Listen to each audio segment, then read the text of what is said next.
الحمد لله رب العالمين والصلاة والسلام على سيد الأنبياء والمرسلين وعلى آله وصحبه أجمعين ثم أما بعد فأعوذ بالله من الشيطان الرجيم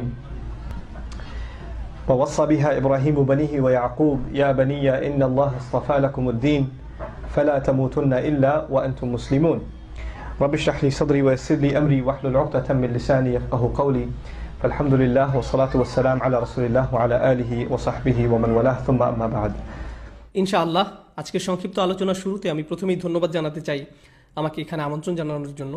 এখানে আসতে পেরে আমার বেশ ভালো লাগছে। আল্লাহ আজ্জা ওয়া জাল্লা এই কমিউনিটিকে বরকত দান করুন।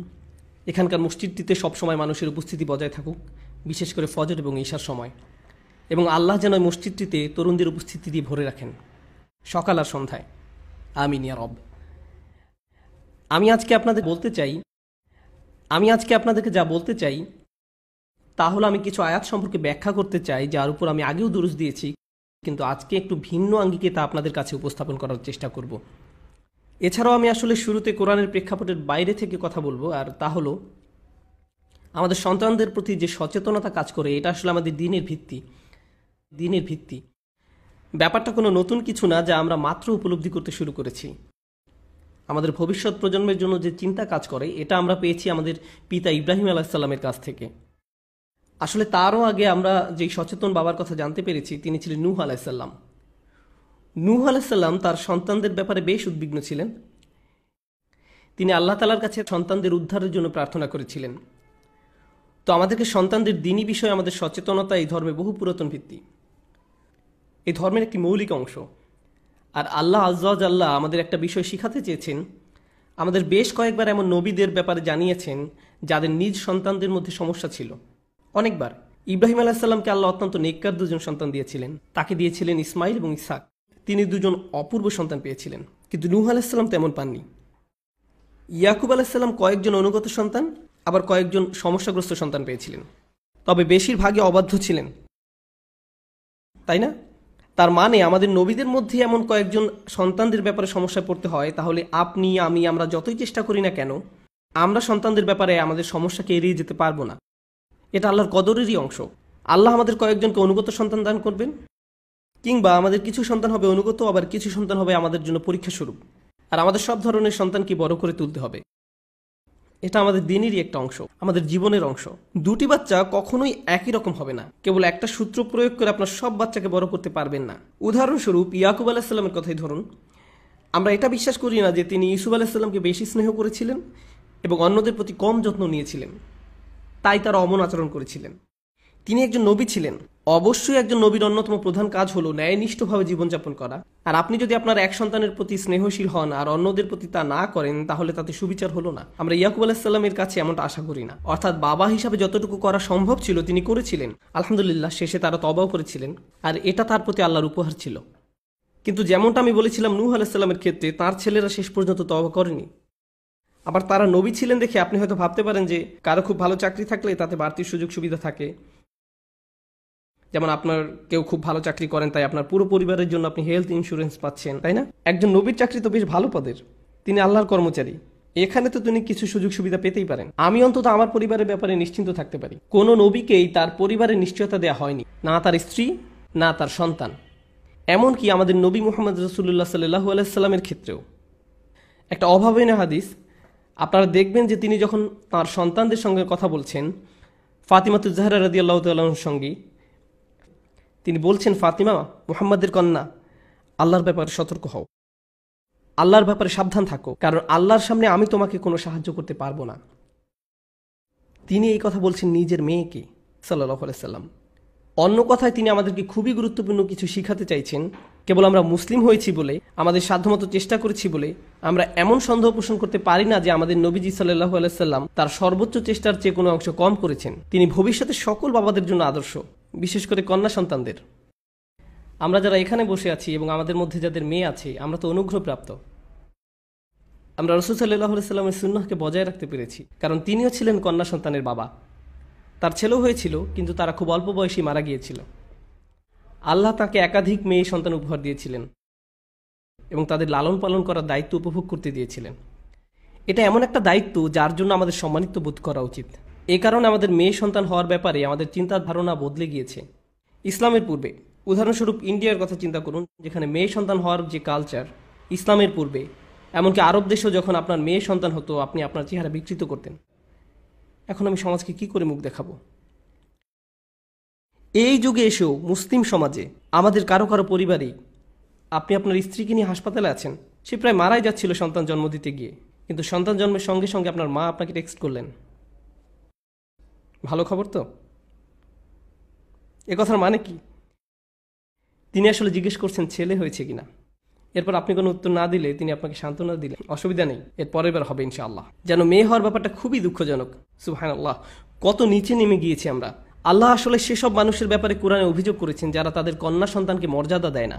যখন মেয়ে জন্ম নেয় তার মুখ কালো হয়ে যায়, যেন কালো মেঘ তার মুখকে ঢেকে রেখেছে, আর সে হতাশায় ডুবে ভাবছে আমার এইমাত্র একটা মেয়ে হয়েছে। তার মুখ কালো হয়ে যায়। সুবহানাল্লাহ।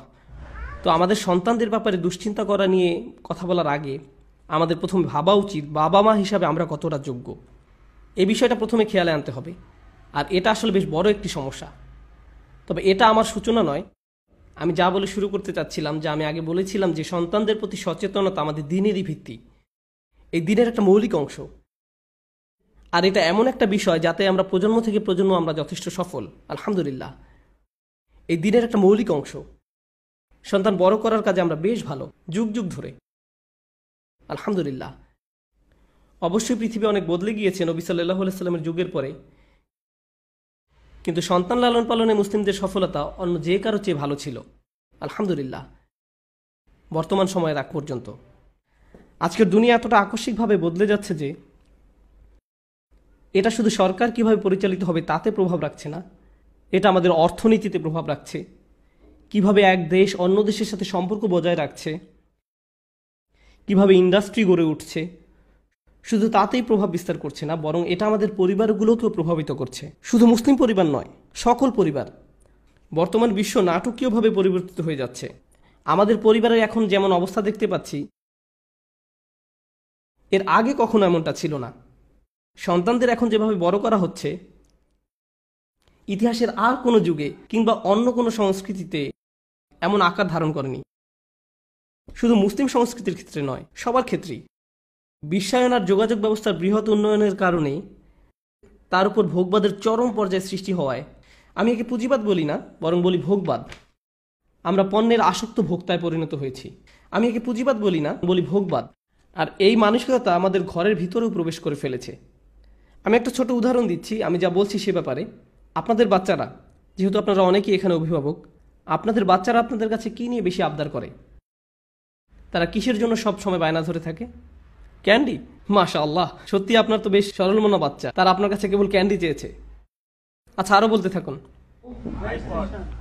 আইপড, প্লে স্টেশন, গাড়ি। তারা বড় হয়ে গিয়েছে, গাড়ি, খেলনা। অধিকাংশ ক্ষেত্রেই তারা এইসব আইপডের খবর কোথায় পায়? তারা কি স্বপ্নে দেখতে পায়? যেমন ইসুফ আলাইহিস সালাম দেখেছিলেন 11টা তারা আর চাঁদ, তো তারা কি স্বপ্নে দেখে ফেলেছে অ্যাপেল প্রোডাক্ট? কেন আব্বু, আমি দেখেছি যে একটা অ্যাপেল একটা ফোনের পরে। এই স্বপ্নের মানে কি? এই স্বপ্নের মানে কি? না না, তারা কোথায় দেখেছে আইফোন? হয় তাদের বন্ধুর কাছে আছে এসব, অথবা টিভিতে দেখেছে। তারা যখন দেখলো তার অন্য বন্ধুর কাছে এসব আছে, তারা আপনাদের বলে আমি ওরকম স্নিকার চাই, আমি ওরকম শার্ট চাই, আমি ওরকম খেলনা চাই। এই সমস্ত খেলনার আইডিয়া তারা কোথায় পায়? এসবের ইলহাম কোথা থেকে আসে? এগুলো এসেছে মিডিয়া থেকে। আমরা আমাদের বাচ্চাদের সামনে মিডিয়ার জগৎ উন্মুক্ত করে দেই, আর এই মিডিয়া বাচ্চাদেরকে তারা মূলত এসব খেলনার জন্য করজোর বায়না করতে শেখায়, যেন আমরা তাদের এই সমস্ত খেলনা কিনে দেই। আর তখন আমরা এগুলো কিনি। তাছাড়া বাচ্চারাই যে এসবের ক্ষেত্রে শিকার তা কিন্তু না, আমরাও এর অন্তর্ভুক্ত। আমরা যেসব ব্র্যান্ডের জামা পরি, আপনি আসলে নিজেকে খুব হাই ক্লাস মানুষ ভাবতে শুরু করেন। হঠাৎ করে যখন আপনি একটা দামি ঘড়ি পরেন, হঠাৎ যেন আপনার মনে হতে থাকে সব মানুষের ভিড়ে আপনার মান মর্যাদা বেড়ে গিয়েছে। যেই মুহূর্তে আপনি অ্যাপেল স্টোর থেকে একটা আইফোন হাতে নিয়ে বেরিয়ে আসলেন, হঠাৎ যেন আপনার নিজেকে খুব হ্যান্ডসাম লাগে। কিছু একটা তো হয়েছে। আমি বুঝতে পারছি না আমি কীভাবে এত কুল হয়ে গেলাম। এটা জাস্ট হয়ে গেল। আমরা আসলে ভেবে নেই মানুষ হিসাবে আমাদের মর্যাদা বেড়ে গিয়েছে এসব পণ্যের ক্রেতা হয়েছি বলে। আর আপনি যদি কোনো ব্র্যান্ডের কাপড় না পরেন, অথবা ওই ফোনটা যদি আপনার না থাকে, আপনার যদি এই খেলনাটা নেই অথবা ওই খেলনাটা নেই, কোনো কারণে আপনি অন্যদের সমমান সম্পন্ন নন, অন্যরা আপনার চেয়ে ভালো, শুধু এই কারণে যে তাদের হাতে যেটা আছে সেটা আপনারটার থেকে ভালো। তো আমরা মুসলিমরা আমরা কেমন যেন অবচেতন ভোক্তায় পরিণত হয়ে গিয়েছি, এমনটাই আমাদের অবস্থা। আমরা এই সমাজে সন্তান লালনের কথা বলার আগে আমাদের এটা বুঝতে হবে যে আমাদের চারপাশে দুনিয়াতে আসলে কি হচ্ছে, আমাদের সকলের সঙ্গে কি হচ্ছে, আর সারা দুনিয়াতে কি হচ্ছে।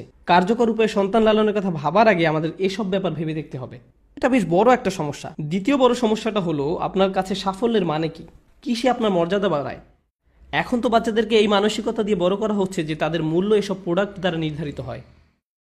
যে ব্র্যান্ডের কাপড় পরছেন, যে বাসায় থাকছেন, যে গাড়িটা চালিয়ে তাকে স্কুলে দিয়ে আসছেন, যে ব্র্যান্ডের ব্যাগ কাঁধে নিচ্ছেন, এসব ব্যাপার এগুলো আপনার মূল্য যাচাই করছে। আর এর সাথে যোগ হয়েছে আরও একটা সমস্যা, জীবনে সফল হওয়া বলতে কি বোঝায়। সাফল্য সম্পর্কে আমাদের ব্যক্তিগত ধারণা 20, 30 কিংবা 40 বছর আগেও যা ছিল এখনও তাই আছে। মুসলিম বিশ্বের অধিকাংশের জন্যই ব্যাপারটা সত্য যে আমাদের মধ্যে কারো কারো হয়তো শিক্ষার ভালো সুযোগ ছিল না, কিংবা আপনাদের বাবা মায়ের সেই সুযোগ হয়নি, তো তারা তাদের সব ধরনের প্রচেষ্টা লাগিয়ে দেয় তাদের বাচ্চাকে শিক্ষিত করে তুলতে।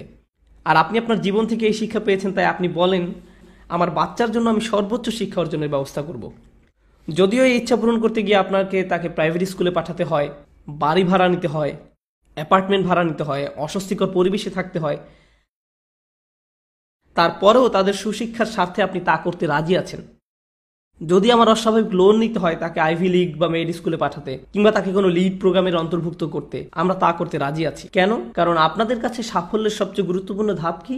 আপনাদের বাচ্চার সুশিক্ষা। আর এখানে যারা আপনাদের সন্তান তাদেরকে এটা বারবার বলা হয়েছে তোমাকে শিক্ষা নিতেই হবে, তুমি একজন ব্যর্থ মানুষে পরিণত হবে যদি তুমি শিক্ষা না পাও, তোমাকে কলেজ পাস করতে হবে, এটা পাস করতে হবে, ওটা পাস করতে হবে। আর আপনি যদি ইন্দো ভারতীয় অঞ্চলের হয়ে থাকেন তবে অবশ্যই আপনি একজন ব্যর্থ মানুষ যদি আপনি ফিজিশিয়ান হতে না পারেন। এই দুনিয়ায় আপনার থেকে আর আশা করার কিছু নেই। এখন আপনার জন্য কেবল একটাই দরজা খোলা আছে, আর সেটা হলো আখিরাত। আপনি সার্জন হতে পারেননি দেখে আপনার বাবা মা আপনার প্রতি অসন্তুষ্ট। আর ডেন্টিস্ট তো একেবারেই হবেন না, ডেন্টিস্ট হওয়া তো অপমানজনক, সেটা নিয়ে চিন্তা করে সময় নষ্ট করার দরকার নেই। এই আমাদের অবস্থা। তবে খেয়াল করুন, ফিজিশিয়ান হওয়া আমাদের একটা নির্দিষ্ট গোষ্ঠীর কাছে কেন এত গুরুত্বপূর্ণ আপনি জানেন কেন? কারণ এতে সবচেয়ে বেশি টাকা আসে। এজন্য না যে আপনি কারো জীবন বাঁচাতে পারছেন কিংবা মানবতার সাহায্য করছেন, এ ধারণার সাথে ফিজিশিয়ান হওয়ার কোনো সম্পর্ক নেই। যদি ডাক্তার আর বাস ড্রাইভারদের বেতন সমান হতো তবে দেশি কমিউনিটি বাচ্চাকে ডাক্তার বানানোর জন্য এত লাফালাফি করতো না। আমাদের মাঝে কোনো উৎসাহ নেই নিজের সন্তানকে পৃথিবীর উদ্ধারকর্তা হিসেবে দেখার। না, নেই। বাবা মা খুব খুশি হয়ে যায় যখন দেখে ছেলে ডাক্তার হয়ে ফিরেছে, কিন্তু ছেলে বলছে আমি 3 বছরের জন্য চলে যাব, আমি বন্যা কবলিত এলাকায় যাব, 3 বছরের জন্য কাজ করব, এরপর আমি সোমালিয়া যাব, তারপর পাকিস্তান যাব, তারপর বাংলাদেশ যাব, তারপর মালয়েশিয়াতে। আমি শুধু সেবাদান করব, বেতন নিব না, কোনো লাভের জন্য কাজ করব না। তখন সেই বাবা মা বলবে, ইয়া আল্লাহ, আমরা আমাদের সব টাকা পয়সা ঢেলে দিয়েছি তোমাকে ডাক্তার বানাবার জন্য, আর এখন তুমি এইসব করবে? তোমার তো সেই রকমের রক্তচোষা মেশিনের অংশ হওয়া উচিত ছিল, ইন্স্যুরেন্স বা ফার্মাসিউটিক্যাল কোম্পানিগুলোর অংশীদার। আমরা তো তোমাকে তাই বানাতে চেয়েছিলাম। তুমি কেন মানুষের জীবন বাঁচাবে? তোমার সমস্যা কি? এই হলো আমাদের অবস্থা। এদিকে আমরা ভাবি আমাদের ছেলে মেয়েদের মাঝে ঝামেলা আছে। আমাদের উচিত আয়নায় নিজেদের দেখা। আমরা আসলে কাদের তৈরি করছি? কোনো একটা ব্যাপার একদম গোড়া থেকে পরিবর্তন হয়ে গিয়েছে। আমাদের কাছে সাফল্য হলো টাকা পয়সা। শিক্ষা সম্পর্কে আমাদের ধারণা হলো এমন একটা ক্যারিয়ার যাতে অনেক টাকা আসে। সবকিছুর মূলই অর্থ সম্পদ। আপনি যদি সফল হন এর মানে যে আপনার কাছে অনেক টাকা পয়সা আছে। আপনি যদি সফল হন তার মানে এই যে আপনি শিক্ষা অর্জন করেছেন। শিক্ষা অর্জন করেছেন কোন ফিল্ডে? যেখানে আপনার একটা ভালো ক্যারিয়ার হবে, যার মানে যেখানে আপনি অনেক টাকা পয়সা পাবেন। এটাই এখন সাফল্য। সবশেষ কথা একই। এই ধারণা কিন্তু আগেকার যুগে ছিল না। আগেকার যুগের ধারণা ভিন্ন ছিল। আগে সকলের ধারণা ছিল আপনি শিক্ষিত হয়েছেন এর মানে হচ্ছে আপনি নিজেকে বুঝেন, আপনার চারপাশের জগৎটাকে বুঝেন, আর আপনি পৃথিবীকে আরো সুন্দর বাসযোগ্য করে তোলার জন্য কাজ করছেন। আর এর জন্য কখনো আপনাকে ইতিহাস পড়তে হবে, কখনো সামাজিক বিজ্ঞান পড়তে হবে, কখনো পলিটিক্যাল সায়েন্স পড়তে হবে, কখনো আপনার মিডিয়া নিয়ে পড়াশোনা করতে হবে, কখনো সাংবাদিকতা নিয়ে পড়াশোনা করতে হবে। সমাজে অবদান রাখতে হলে বিভিন্ন ফিল্ডে পড়াশোনা করতে হবে। কেবল একটা ক্ষেত্র নিয়েই পড়ে থাকলে চলবে না। আর তাছাড়া সবচেয়ে সফল কমিউনিটি যেদিক থেকে বিচার করুন না কেন, আমেরিকার সবচেয়ে সফল কমিউনিটি হলো তারাই যারা নিজেদের ছেলে মেয়েদেরকে কেবল একটা ক্ষেত্রে সীমাবদ্ধ করে রাখেনি। আমার এক বন্ধু বলেছিল যদি স্টিফেন স্পলবার্গ পাকিস্তানি ঘরে জন্ম নিতেন তিনি একজন ডাক্তার হতেন। কেন? কারণ আপনি জানেন সেখানকার অবস্থা। তুমি ফিল্ম স্কুলে পড়তে চাও, এসবের মানে কি? তুমি কি মেডিসিন শাস্ত্রে ফেল করেছো? আপনি আপনার বাবা মায়ের ব্লাড প্রেশার বাড়িয়ে দিবেন। এখন চলুন সন্তান বড় করা সম্পর্কে অল্প কিছু কথা বলি। সবচেয়ে আগে আমাদের মানসিকতা বদলাতে হবে। তারা যদি আমাদের মাঝে সফলতার সঠিক সংজ্ঞা খুঁজে না পায়, তারা যদি আমাদের ব্যক্তিত্বের প্রতিফলন দেখতে না পায়, তবে আমরাও এটা আশা করতে পারি না যে তারা সফলতার সঠিক মানে নিজ থেকে বুঝে নিয়েছে। তাদের কাছে এই দিক নির্দেশনা আমাদের পক্ষ থেকেই আসতে হবে। আমরা জানি সবসময় কথা বলি, আমাদের কাছে যে বিষয়গুলো সবসময় গুরুত্বপূর্ণ, যখন স্বামী স্ত্রী পরস্পরের সঙ্গে কথা বলেন তখন বাচ্চা তা শুনতে থাকে, তাই না? সবসময় তাদের কান সবসময় খোলা থাকে। এখন আপনারা যদি বিল সংক্রান্ত কথা বলেন, বাড়ি ভাড়া নিয়ে কথা বলেন, কিংবা আপনারা সবসময় মুভি নিয়ে কথা বলেন, কিংবা অন্য পরিবার সম্পর্কে কেবল বাজে কথা বলেন, তারা কি করে না করে এসব আলোচনা করেন, সন্তানরা ভেবে নিবে যে বড়রা এমনই, আমার বাবা মা এসব করে, ভেবে নিবে যে বড়রা এমনই। এগুলোই তাদের জীবনে গুরুত্বপূর্ণ হয়ে দাঁড়াবে। কিন্তু আপনি আর আপনার স্ত্রী যদি কোরআন নিয়ে কথা বলেন, আখিরাত নিয়ে কথা বলেন, অন্যের জন্য ভালো কিছু করার কথা বলেন, কাউকে সাহায্য করার কথা বলেন, তারা আপনারটা দেখেই শিখে নেবে। আপনার তাকে লেকচার দিতে হবে না। এই ব্যাপারে তারা কেবল আপনাকে দেখবে। সবচেয়ে কার্যকর প্যারেন্টিং সেটাই, যেখানে বাচ্চাকে কোনো কাজ করাতে বাবা মায়ের কোনো কিছু বলতে হয় না। তারা দেখতে দেখতে শিখে ফেলে, কারণ তারা এসবই সবসময় দেখছে। আপনাদের মধ্যে অনেকেই ভাবেন যে আমি যদি নোমান ভাইয়ের লেকচারগুলো নিয়ে এসে বাচ্চাদেরকে বসিয়ে শোনাতে পারতাম, ইনশাআল্লাহ এরপর তারা ভালো হয়ে যেত। শুধু কয়েকটা ইউটিউব ভিডিও আর সমস্যা সমাধান হয়ে যাবে, এতে আসলে কোনো উপকার হবে না। আর আপনি হয়তো এতদিনে সেটা বুঝে ফেলেছেন। আর আপনিই হচ্ছেন আপনার সন্তানদের প্রকৃত কাউন্সিলর। আমি আমার সন্তানের প্রকৃত কাউন্সিলর। আমাদের তাদের সবচেয়ে ভালো বন্ধু হতে হবে। আর এরপরের কথা হচ্ছে বিশ্বের পরিবর্তন। আপনি জানেন পুরনো যুগে বাবা মায়ের সাথে সন্তানদের একটা প্রাকৃতিক সম্পর্ক বিরাজ করত, কিন্তু নতুন যুগে আব্বু দিনের বেশিরভাগ সময় অফিসে কাজ করেন, বাসায় আসেন ক্লান্ত হয়ে। আর যে সময় তিনি ক্লান্ত হয়ে বাসায় আসেন তখন অধিকাংশ বাচ্চাই ঘুমিয়ে পড়েছে। আর যখন তিনি অফিসে যান বাচ্চারা তখনও ঘুমিয়েই থাকে। আর তেমন যদি নাও ঘটে, তিনি হয়তো যাওয়ার আগে বাচ্চাদের 5 মিনিটের জন্য দেখতে পান, যখন তারা ব্রেকফাস্ট করছে।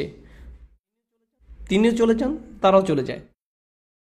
তার মানে 7 দিনের মাঝে 5 দিনই বাবা আর বাচ্চার মাঝে কোনো কথোপকথন হয় না। তাও যদি হয় সেটা তুমি হোমওয়ার্ক শেষ করেছো, আচ্ছা যাও আমার জন্য পানি নিয়ে আসো, এতটুকুই। এর মাঝেই সীমাবদ্ধ। তারপরে আসে ছুটির দিন। কিন্তু ছুটির দিনগুলোতে এখানে দাওয়াত থাকে, ওখানে পার্টি থাকে, আপনার 12টা পর্যন্ত ঘুমানো লাগে, বাসার কিছু কাজ করতে হয়, ইত্যাদি ইত্যাদি। আপনি তখনও সন্তানদের সঙ্গে সময় কাটান না, তাদের সঙ্গে সত্যিকারের কথাবার্তা বলেন না, তাদের সাথে আপনার আসলে কোনো যোগাযোগই নেই। এটাই মূল সমস্যা। আমাদের বাচ্চাদের জন্য সময় বের করে নিতে হবে সপ্তাহের মাঝে আর সপ্তাহের শেষে। এটাই আপনার এবং আমার জন্য কার্যকরী উপদেশ। আমাদের সন্তানদের জন্য সময় খুঁজে নিতে হবে, কেবল তাদের কথা বলার জন্য, কেবল তাদের সাথে কথা বলার জন্য। শুধু শুনুন তারা কি বলছে আর কথা বলুন তাদের সাথে। আমাদের উচিত তাদের জীবনের একটা অংশ হওয়া, তাদের জীবনের একটা বড় অংশ হওয়া। আপনাদের অনেকের ক্ষেত্রেই আপনাদের সন্তানদের কাছে আপনাদের একমাত্র ভূমিকা হলো আপনি বাড়ির একটা দেয়ালের মতন। এটা সবসময় থাকে, কিন্তু এর সাথে কেউ কথা বলে না। আপনার একে দরকার আছে, আর এটা অনেক গুরুত্বপূর্ণ। এই কারণ ছাড়া আর কোনো সম্পর্ক নেই এর সাথে। আপনি জানেন এই ধরনের বাবা মায়ের সাথে কি হয়? তারা তাদের আচরণের প্রতিফলন পায় যেই মুহূর্তে সন্তানেরা টিনেজার হয়, তারা কিছুটা স্বাধীন হয়ে যায়। ধরুন তখন তারা আপনার কাছে এসে একটা গাড়ি কিনে দিতে বলল, আর আপনি বললেন না, ঠিক আছে আমি আমার বন্ধুদের সাথে চলে যাচ্ছি, আমি একটা চাকরি জোগাড় করে ফেলবো, আর কিছু টাকা জমিয়ে নিজের গাড়িও নিজেই কিনে ফেলবো। এরপর একদিন হঠাৎ করে আপনি ছেলের কাছে শুনতে পান, বাবা আমি এখন থেকে আলাদা থাকছি। আলাদা থাকছো মানে? তুমি কোথায় যাবে? সেটা কোনো ব্যাপার না, আমি এখন বড় হয়েছি।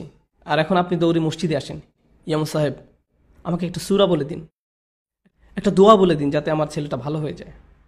ইয়ামু সাহেব, এভাবে কোনো সমস্যার সমাধান হয় না।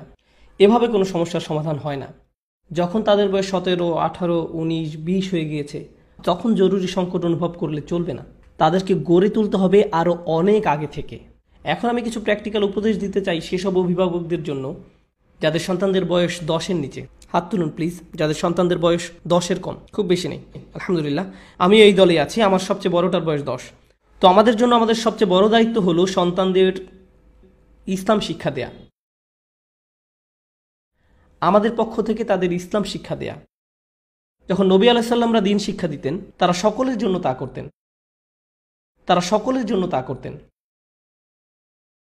আল্লাহ সুবহানাহু ওয়া তাআলা যখন বাচ্চাদের ইসলাম আর কোরআন শিক্ষা নিয়ে কথা বলেছেন, বাচ্চাদের শেখার বা উপদেশ গ্রহণ করার কথা তিনি খুব কম সময় উল্লেখ করেছেন, কিন্তু যখন তিনি এ সম্পর্কে বলেছেন সেটা সবসময় বাচ্চাদের বাবা মায়ের কাছ থেকে। কথাটা আবার খেয়াল করুন, আল্লাহ যখনই কোরআনে বাচ্চাদের সঠিক পথ প্রাপ্ত হওয়ার কথা বলেছেন সেটা সবসময়ই বাবা মায়ের পক্ষ থেকে হয়েছে, আর অভিভাবকদের মধ্যে থেকে তা সবসময়ই বাবার তরফ থেকে। কারণ মা তো সর্বক্ষণই বাচ্চার পাশেই থাকেন। একজন মাকে কোনো অতিরিক্ত কষ্ট পোহাতে হয় না বাচ্চার পাশেই থাকার জন্য, কিংবা বাচ্চার সবসময় খেয়াল রাখতে, কিংবা তাকে উপদেশ দিতে। একজন মাকে কখনো মা হওয়ার ব্যাপারে ট্রেনিং নিতে হয় না। এটা প্রকৃতগতভাবেই হয়ে থাকে। আল্লাহ তাদের মাঝে এই অনুভূতিই দিয়ে রেখেছেন। অন্যদিকে বাবাদের অবস্থা শোচনীয়। আমাদের একটা ট্রেনিংয়ের মধ্যে দিয়ে যেতে হয় সত্যিকারের বাবা হওয়ার জন্য। প্রকৃতিগতভাবে আমাদের মাঝে এই অনুভূতি আসে না। কেবল আপনার সন্তান জন্ম নিয়েছে বলেই যখন একজন মা তার সন্তানকে জন্ম দেন তার সব আবেগ অনুভূতি বদলে যায়, মুহূর্তেই সব বদলে যায়। কিন্তু একজন বাবার ক্ষেত্রে 3-4 দিন পার হওয়ার পর যখন বন্ধুরা জিজ্ঞেস করে, তোমার তো শুনেছি বাবু হয়েছে, বলে হ্যাঁ, কিন্তু আমি এখনো ধরতে পারিনি কি হয়েছে। কেউ আপনাকে বুঝিয়ে দিলে আপনি বুঝতে পারেন ব্যাপারটা। আমি কি বলছি বুঝতে পারছেন? আমি এখনো ধরতেই পারিনি কি হয়েছে, কারণ বাবা হওয়ার যে উপলব্ধি তা স্বভাবগতভাবে আমাদের মাঝে আসে না। আমাদের এই অনুভূতি গড়ে তুলতে হয়, তাই না? এই জন্য আল্লাহ হযরত লুকমানের কথা বলছেন, তিনি কিভাবে সঠিক সুযোগটা বেছে নিচ্ছেন বাচ্চার সাথে কথা বলার জন্য। আমরা দেখেছি ইয়াকুব আলাইহিসসালাম তার সন্তানদের সাথে কথা বলছেন। আমরা ইব্রাহিম আলাইহিসসালামকে পেয়েছি, তিনি তার সন্তানদের ঠিক একই উপদেশ দিয়েছেন যা ইয়াকুব আলাইহিসসালাম বলেছেন। খুব চমৎকার বিষয়টা, কারণ এ থেকে বোঝা যায় একজন বাবা তার সন্তানদের প্রতি দায়িত্ব পালন করছেন। তাকে শুধু এটা শিখিয়ে নয় যে নিজেকে কিভাবে গড়ে তুলতে হবে, বরং তাকে কিভাবে একজন বাবা হতে হবে সেটাও শিখিয়েছেন। আমরাই আমাদের সন্তানদেরকে শিখাবো কিভাবে একদিন ভালো বাবা হতে হবে। কারণ ইব্রাহিম আলাইহিসসালাম শিখিয়েছিলেন ইসহাক আলাইহিসসালামকে, ইসহাক আলাইহিসসালাম শিখিয়েছিলেন ইয়াকুব আলাইহিসসালামকে। এক্ষেত্রে কোরআন কি বলছে? ইব্রাহিম এবং ইয়াকুব অর্থাৎ একজন দাদা আর তার নাতি একদম একই কথা বলছেন।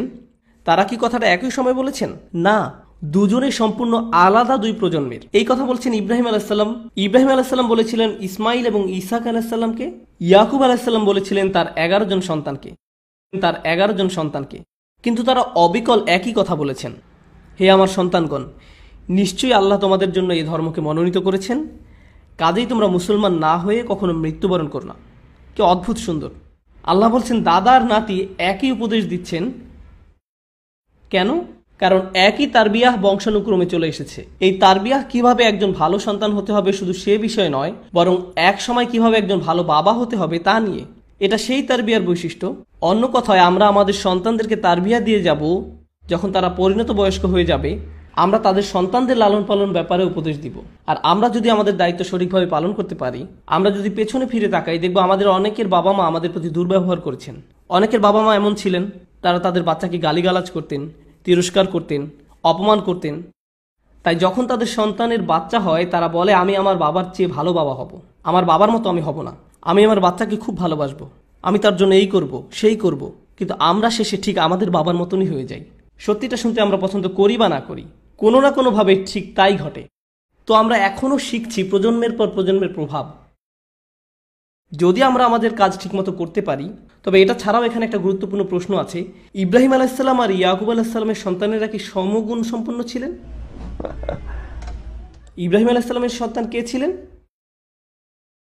ইসমাইল আর ইসহাক। আর ইয়াকুব আলাইহিসসালামের সন্তান কে ছিলেন? ইসু আলাইহিসসালাম, বিনিয়ামিন আর বাকি ভাইরা। তারা কি সমান গুণ সম্পন্ন ছিলেন? না, কিন্তু উপদেশ তো একই রয়ে গিয়েছে, তাই না? ঠিক একই পরামর্শ। আল্লাহ এখানে শিখাচ্ছেন যে আপনার বাচ্চারা সহজ হোক কিংবা জটিল হোক, আপনাকে আপনার কর্তব্য করে যেতে হবে। অভিভাবকত্বের কিছু অংশ কখনোই পরিবর্তন হয় না, তবে কিছু ক্ষেত্রে পরিবর্তন হয়। কিন্তু এই বিষয়ে অভিভাবকত্বের কোনো রূপান্তর ঘটবে না। আপনার সন্তানকে আপনার দ্বীনের শিক্ষা দিতেই হবে। এটা আপনার তরফ থেকেই ঘটবে। এই কাজটা কারি সাহেব করে দিবেন না, ইমাম বা খতিব সাহেব করে দিবেন না, আপনাকেই করতে হবে। তো এখন আমি আসল কথায় ফিরে আসি। আমি আপনাদের সাথে কিছু বাস্তবসম্মত তাৎক্ষণিক উপায় শেয়ার করতে চাই যা আমি সহ আমাদের সকলের কাজে লাগতে পারে।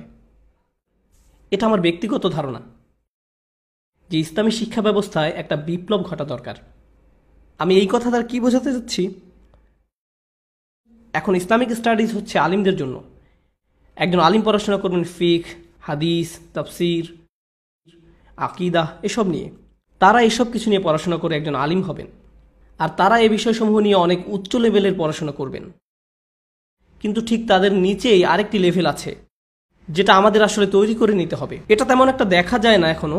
আমাদের সৃষ্টি করতে হবে ইসলামী শিক্ষার এমন একটা লেভেল যেখানে আমরা কেবল আমাদের দৈনিক জীবনযাপনের জন্য ইসলাম শিখব। আমি এখানে ফিকহ শিক্ষার কথা বলছি না, আমি বলছি বাবাদের প্রতি উপদেশের কথা, স্ত্রীদের প্রতি উপদেশের কথা। এরকম একটা কারিকুলাম, কিভাবে একজন ভালো মুসলিম স্ত্রী হতে হয়, কিভাবে একজন ভালো মুসলিম স্বামী হতে হয়, কিভাবে একজন ভালো মুসলিম বাবা হতে হয়, কিভাবে একজন ভালো মুসলিম ছেলে হতে হয়, ভালো মেয়ে হতে হয়, আল্লাহ কি কি উপদেশ দিয়েছেন এই ব্যাপারে আমাদের একজন ভালো মানুষে পরিণত করার উদ্দেশ্যে। এটাই হলো শিক্ষা। সত্যিকারের শিক্ষা মানে এই না যে আপনি C++ জানেন, আপনার মাইক্রোসফটের উপর একটা সার্টিফিকেশন আসছে, আপনার সিসকোয়ের উপর সার্টিফিকেশন আছে, আর এর সাথে আপনার অ্যাকাউন্টিংয়ের উপর একটা ডিগ্রি আছে, আপনি MBA করেছেন। এত কিছুর মানে হলো আপনি জানেন কিভাবে টাকা পয়সা বানাতে হয়। এর দ্বারা কেবল এটাই বোঝা যায় যে আপনি অর্থ উপার্জনের পথ জানেন। এই শিক্ষা আপনাকে একজন ভালো মানুষে পরিণত করে না। আমি এমন অনেক ফিজিশিয়ানদেরকে চিনি যারা মানুষ হিসাবে জঘন্য। আমি এমন অনেক প্রোগ্রামারদেরকে চিনি যারা মানুষ হিসাবে অত্যন্ত ভয়াবহ। তারা একেবারে জাহিল, তারা একজন ভালো বাবা হওয়ার ব্যাপারে অনভিজ্ঞ। তাদের এত শিক্ষা কি কাজে আসলো? এসব কেবল বুদ্ধিমত্তার শ্রম। আপনার ফ্যাক্টরিতে আপনি কেবল একজন দক্ষ শ্রমিক। এটা যদিও একটা ভার্চুয়াল ফ্যাক্টরি, কিন্তু আপনি একজন শ্রমিক ছাড়া আর কিছুই না। আমাদেরকে ইসলামী শিক্ষা ব্যবস্থায় এক বৈপ্লবিক পরিবর্তন আনতে হবে, যে শিক্ষা ব্যবস্থার মূল লক্ষ্য সবাইকে আরো ভালো মানুষে পরিণত করা, আদব শিখানো।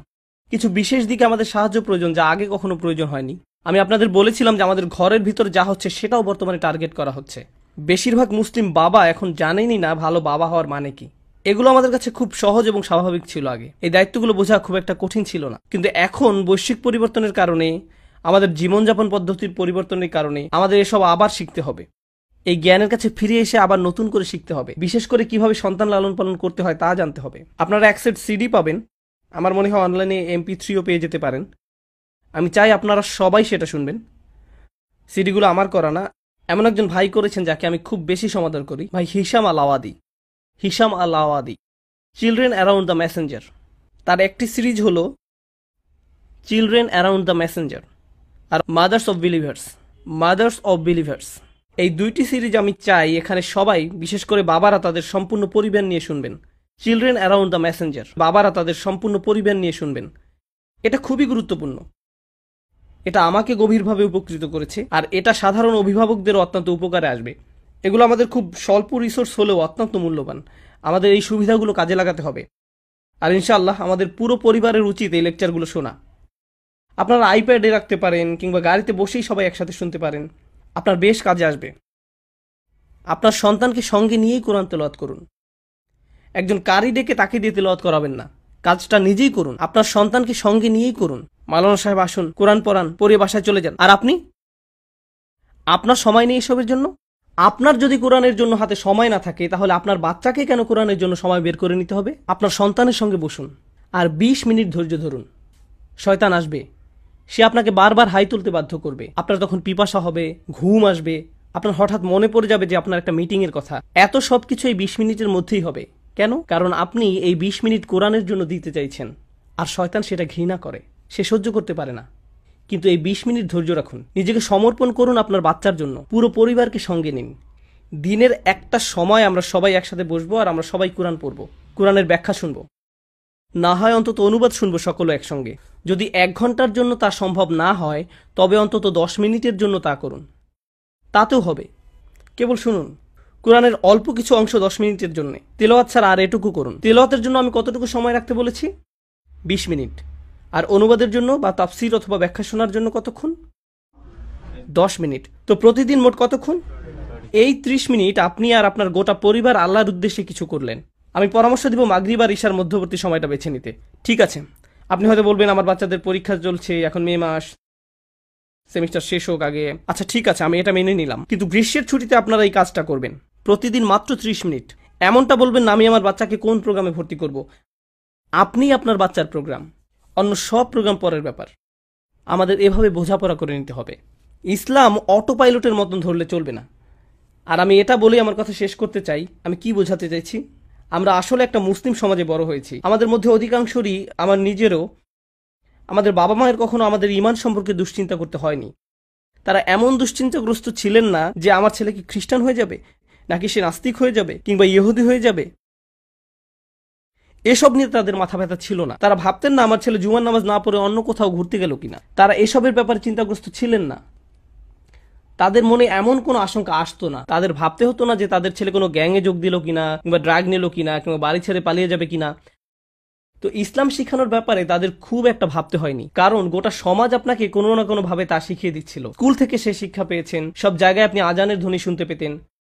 সমাজ আপনাকে ইসলামের সান্নিধ্যে নিয়ে এসেছিল। এখানে কি সেই সমাজ আছে? না। তাহলে এখানে আপনি আপনার বাচ্চাকে সেভাবে বড় করতে পারবেন না যেভাবে আপনার বাবা মায়েরা করেছিলেন। আপনি ধারণা করে নেন যে সবকিছু ঠিকঠাক মতো হয়ে যাবে, সব ঠিক হয়ে যাবে, আমরা তো ভালোভাবেই সব পার করেছি। ভাই, আপনি তা পেরেছেন কারণ আপনি সম্পূর্ণ ভিন্ন একটা দুনিয়ায় বসবাস করতেন, আর এখন অন্য এক দুনিয়া। এখানে কোনো নিশ্চয়তা নেই যে আপনার বাচ্চারা ইসলামকে ধরে রাখবে, কোনো গ্যারান্টি নেই, একেবারেই নেই। এই পরিবেশটা শুধু গাড়ির কালো ধোঁয়ায় দূষিত হয়েছে তা নয়, এখানে যেই দূষণ ঘটছে তা হলো কুফর। এই পরিবেশটা মানুষ এখন সন্দেহবাতিক হয়ে গিয়েছে। আমি আপনাদের বলে শেষ করতে পারবো না কত টিনেজার আমার কাছে এসেছে যারা ইসলামের ব্যাপারে সন্দিহান। তারা শুধু সন্দিহান তা নয়, তারা প্রতিনিয়ত অসংখ্য বাজে মন্তব্য শুনে থাকে দিন সম্পর্কে। তার উপর আমরা টেক্সাসে থাকি, আমরা অনেক খারাপ কথা শুনি। আজকে সকালেই 2 মরমন খ্রিস্টান ছেলে জুমার আগে আমার বাসায় এসেছিল। দরজায় নক করলো, খুলে দেখলাম 2টা বাচ্চা ছেলে, টিনেজ ছেলেরা দাওয়াত দিচ্ছে। আমি তখন ভাবছিলাম, ইস, আমাদের মাঝেও যদি এমন ছেলেরা থাকতো। আপনি কোনো টিনেজ ছেলেকে দেখেছেন যে সকালে উঠে তৈরি হয়ে নেয়, সুন্দর জামা কাপড় পরে, ইউনিফর্মের মতো বাইক নিয়ে বেরিয়ে পড়ে, এখন বাইরে 92 ডিগ্রি, এর মধ্যে তারা ঘরে ঘরে যেয়ে বলে আমরা আপনাকে সৃষ্টিকর্তার বাণী সম্পর্কে বলতে চাই। আপনি জানেন এটা করার জন্য কতটা সাহস দরকার? আমি তাদের ধর্মবিশ্বাস ভেঙে দেওয়ার আগে প্রথমে যেটা করতাম তা হলো বলতাম তোমরা যা করছো সেটা সত্যি প্রশংসার দাবি রাখ। বিস্ময়কর, তাদের কাছে এখনো সত্য আসেনি, তারপরে তারা এতটাই নিজেদের উৎসর্গ করেছে যে তারা তাদের বাচ্চাদের মাঝে এই ধর্মবিশ্বাস গেঁথে দিয়েছে। কারণ মরমন কমিউনিটি এই সিদ্ধান্ত নিয়েছিল যে তাদের সন্তানেরা তাদের অগ্রাধিকার পাবে। আমরা সবকিছু ভুলে যাব, আমাদের ধর্ম প্রচার করব না, অন্যদের তা শিখাতে যাব না, আমরা কেবল চিন্তা করব আমাদের সন্তান নিয়ে। আমরা সর্বোচ্চ চেষ্টা করব যাতে তারা এই ধর্ম উপলব্ধি করতে পারে। এ ধারণার জন্যই তাদের টিনের ছেলেরা আজ তাদের ধর্মকে ধরে রেখেছে। আর আমি বসে বসে তাদের সাথে কথা বলছিলাম। তারা বিশ্বাস করে তাদের বই হচ্ছে সৃষ্টিকর্তার বাণী, আর এটা অলৌকিক। আমি ভাবছিলাম, ওয়াও, এটা কোনো অলৌকিক বাণী নয়, কিন্তু আমি তোমাদের আত্মনিবেদনের প্রশংসা করি, আমি সত্যি এর তারিফ করি। আমি বলছি না চলুন সবাই আমরা মরমন হয়ে যাই কিংবা ওদের মতো হয়ে যাই। আমি শুধু বলছি, ভাই, আপনি যদি কোথাও ভালো কিছু দেখেন আপনার সেটা তারিফ করা উচিত। আর তাদের এমন কিছু ভালো গুণ রয়েছে যেগুলোর প্রশংসা করা উচিত। আমাদের অন্যান্য কমিউনিটি থেকে শেখার আছে। আর আমি বলছি, খুব দ্রুতই পৃথিবীর দৃষ্টিকোণ বদলে যাচ্ছে। যারা সৃষ্টিকর্তায় বিশ্বাস করে তারা থাকবে একদিকে, আর যারা সৃষ্টিকর্তায় বিশ্বাস করে না তারা থাকবে অন্যদিকে। এখন আমাদের নিজেদের মধ্যেই মতনৈক্য রয়েছে, বিভিন্ন মাযহাবের মধ্যে, মুসলিম আর খ্রিস্টানদের মধ্যে, হিন্দুদের মধ্যে, ইত্যাদি ইত্যাদি ইত্যাদি। কিন্তু খুব শীঘ্রই গোটা পৃথিবী 2 লাইনে বিভক্ত হয়ে যাবে। আমি কোনো সৃষ্টিকর্তায় বা কোনো ধর্মে বিশ্বাস করি না, এবং আমি একজন সৃষ্টিকর্তায় বিশ্বাস করি। এই পরিবর্তনই আগামীতে হতে যাচ্ছে। যুক্তরাষ্ট্রের প্রত্যেকটা কোণে কোণে এই পোলারাইজেশন ঘটছে, আর এটা দাবানলের মতো ছড়িয়ে পড়ছে। খবরদার এক মুহূর্তের জন্য ভাববেন না এই পরিবর্তন মুসলিম সমাজকে প্রভাবিত করবে না। করবে, অবশ্যই করবে। অভিভাবক হিসাবে আমাদের কোরআন শিখতে হবে, আমাদের সন্তানদের জন্য নয়, নিজেদের জন্য। আমাদের কোরআন পড়তে হবে, আর এতটাই ভালোবাসতে হবে কোরআনকে যে আপনার বাচ্চারা বড় হতে হতে জানবে, আমার বাবা, কেউ যদি তাদের জিজ্ঞেস করে তোমার বাবা কি করতে ভালোবাসতেন, তারা বলবে আমার বাবা কোরআন পড়তে ভালোবাসতেন। তিনি সবসময় কোরআনের কথা বলতেন। আমি কোরআন সম্পর্কে যেসব জেনেছি তার অধিকাংশই আমার বাবার কাছ থেকে জেনেছি। তিনি সবসময় কোরআনের ব্যাখ্যা শুনতেন, সবসময় আমাকে আরো বেশি তিলাওয়াত করতে বলতেন। তিনি এটা সবসময় মুখস্থ করতেন, তিনি এর তেলাওয়াত শুনতে ভালোবাসতেন। আমাদের নিজেদেরকে কোরআনের জাতি হিসাবে গড়ে তুলতে হবে। কেন? কারণ নবী সাল্লাল্লাহু আলাইহি সাল্লামকে সন্দেহগ্রস্ত মানুষেরা ঘিরে রেখেছিলেন, ঠিক যেমনটা আমাদেরকেও সন্দেহগ্রস্ত মানুষেরা ঘিরে রেখেছে। এবং সেই সময় একমাত্র জিনিস যেটা আপনাদের বিশ্বাস অটুট রাখবে সেটা কি? কোরআন, আল্লাহর বাণী। এটা তাদের দৃঢ় পদ রেখেছিল। আমাদের আবার সে জাতিতে পরিণত হতে হবে। আমরা এবং আমাদের সন্তানেরা, আমরাই হব কোরআনের নতুন প্রজন্ম। আমাদের জীবনের কেন্দ্রবিন্দুতে কোরআন থাকতে হবে। দিনে 30 মিনিট করে পড়া শুরু করুন, কেবল 30 মিনিট। কিন্তু এখানে যারা অভিভাবক, আমি জানতে চাই না আপনার বয়স 45, 55, 65 নাকি 75, যাই হোক না কেন, কোরআন মুখস্থ করুন। মুখস্থ করা শুরু করে দিন। আল্লাহ কোরআনের উপর কোনো বয়স সীমা রাখেননি। আল্লাহ সেটা করেননি, আপনি করেছেন। আপনি আল্লাহকে দেখান যে আপনি তার বইকে ভালোবাসেন, আর তখনই আল্লাহ আপনার জীবনে বরকত ঢেলে দিবেন, যা আপনি কখনো আশা করেননি। আপনার এখন অন্য কাউকে জিজ্ঞেস করতে হয় কিভাবে সন্তান লালন পালন করবেন, কিন্তু আল্লাহ নিজেই আপনাকে সেই উপদেশ দিবেন তার বইতে। তিনি আমাদেরকে আমাদের সব প্রশ্নের উত্তর দিয়ে দিচ্ছেন তার বইতে। আমাদের অবশ্যই এই বইয়ের সঙ্গে একটা সম্পর্ক থাকা উচিত। আমি আপনাদের বলছি, আমাদের মুসলিম সমাজে অধিকাংশ সমস্যা এই জন্যই সৃষ্টি হয়েছে যে আমরা কোরআন থেকে বিচ্ছিন্ন হয়ে পড়েছি। আমাদের এই বইয়ের জন্য কোনো অনুভূতি নেই, কোনো ভালোবাসা নেই, কোনো সম্পর্ক নেই। আমরা উপদেশ নেওয়ার জন্য এর কাছে যাই না, আমরা প্রতিদিনের তেলাওয়াত করি না, মুখস্থ করি না, আমরা এই বই আরো বেশি বেশি বোঝার চেষ্টাও করি না, অনুরাগ দেখাতে পারি না। আল্লাহ তার বাণী পাঠিয়ে এই উম্মতকে কতটা সম্মানিত করেছেন, অথচ আমরা এই বাণীর প্রতি যথেষ্ট ভালোবাসা দেখাতে পারিনি। আমরা যদি তা পারি, আমি বলছি আপনাদের সকল সমস্যা দূর হয়ে যাবে। আল্লাহ সুবহানাহু ওয়া তাআলা বলছেন, যখন আহলে বাইতদের কথা বলেছেন, তিনি বলেন তারা যদি কেবল তাওরাত আর ইনজিলকে দৃঢ়ভাবে প্রতিষ্ঠিত করত, তাহলে তারা উপর এবং নিচ থেকে আহার করত, তাদের দুনিয়া তাদের জন্য জান্নাত হয়ে যেত। কেবল যদি তারা তাওরাত আর ইনজিল প্রতিষ্ঠিত করত। তাহলে আল্লাহ এখানে আমাদের কি বলেছেন? আমরা প্রতিষ্ঠিত করব কোন বইটি? কোরআন। তা করলে আমরা উপর এবং নিচ থেকে আহার করব। আল্লাহ এই দুনিয়াকে জান্নাতে পরিণত করে দিবেন। শুধু তার কিতাবের দিকে ফিরে আসুন। এটাই অভিভাবকদের প্রতি আসল উপদেশ। আমরা আমাদের সন্তানদের কাছে যে স্মৃতি রেখে যেতে চাই, আমার বাবা ভিডিও গেমস ভালোবাসতেন, মুভি দেখতে ভালোবাসতেন, কিন্তু সব কিছুর চেয়ে তিনি বেশি কোরআন ভালোবাসতেন। তিনি বাস্কেটবল খেলতেও খুব পছন্দ করতেন, কিন্তু তার চাইতেও কোরআন বেশি ভালোবাসতেন। কোরআন ছিল তার সত্যিকারের ভালোবাসা। আর তিনি এটা নিশ্চিত করেছেন আমরাও কোরআনকে সেভাবে ভালোবাসি। তিনি কোরআন থেকে গল্প বলে শোনাতেন, আমাদের এখান থেকে উপদেশ দিতেন। আপনারা আপনার বাচ্চাদেরকে কোরআন থেকে আকর্ষণীয় গল্প বলে শোনান। আর আপনি পারবেন না তাদেরকে সেসব গল্প বলতে যদি আপনি নিজেই না এর প্রতি কোনো আকর্ষণ অনুভব করেন। আপনি যদি সেসব গল্পে নিজেই মুগ্ধ না হন, তবে আপনি আপনার বাচ্চাদের চমৎকৃত করতে পারবেন না। কিন্তু ভাই, তাদের শৈশবকাল আপনি, অন্য কেউ নয়, আপনাকেই কোরআন থেকে তাদের গল্প বলে শোনাতে হবে। আপনাকে এই কাজটা করতে হবে। আমি সেদিন আমার এক মেয়েকে ইসু আলাইহিস সালামের গল্প শোনাচ্ছিলাম, আর আমি গল্পটা শেষ করিনি। সেই 4 দিন ধরে বারবার জিজ্ঞেস করছে, আব্বু এরপর কি হলো? আচ্ছা, এরপর তাকে জেলে পাঠানো হলো। তারপর কি হয়েছে এখন বলবো না, পরে বলবো। আজকে হোটেলে যাওয়ার পথে তাকে বলবো ইনশাআল্লাহ জেলে পাঠানোর পর কি হলো। কিন্তু আমাদের এই গল্পগুলো সৃজনশীলভাবে মজা করে বাচ্চাদের শোনাতে হবে। আর গল্পগুলো অসম্ভব সুন্দর, অসাধারণ বৈশিষ্ট্যপূর্ণ। বিশেষ করে আপনি যখন কোরআনের দৃষ্টিকোণ থেকে তা পড়েন, খুব সুন্দরভাবে গল্পগুলো বর্ণনা করা হয়েছে। আল্লাহ সুবহানাহু ওয়া তাআলা আমাদের কোরআনের জাতি হওয়ার তৌফিক দান করুন। আমাদের সামর্থ্য দিক যেন আমরা তা আমাদের সন্তানদের মাঝে গেঁথে দিতে পারি। আমাদের সন্তানদের সঙ্গে সৎ, সরাসরি এবং খোলামেলাভাবে আলোচনা করুন। তাদের জিজ্ঞাসা করুন তারা স্কুলে কি শুনছে, তারা কি কি সমস্যা হয়। তারপর নিজেই আল্লাহর বইয়ে তার সমাধান খুঁজুন।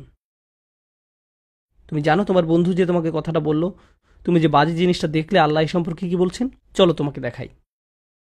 আক্ষরিকভাবে বাচ্চাদের দেখিয়ে দিন কিভাবে আল্লাহর কাছে সমাধান খুঁজতে হয়। আমাদের এই কাজটাই করতে হবে। আমাদের এমন প্রজন্ম গড়ে তুলতে হবে। আল্লাহ সুবহানাহু ওয়া তাআলা আমাদের সকলকে এই কাজটা করতে সাহায্য করুন।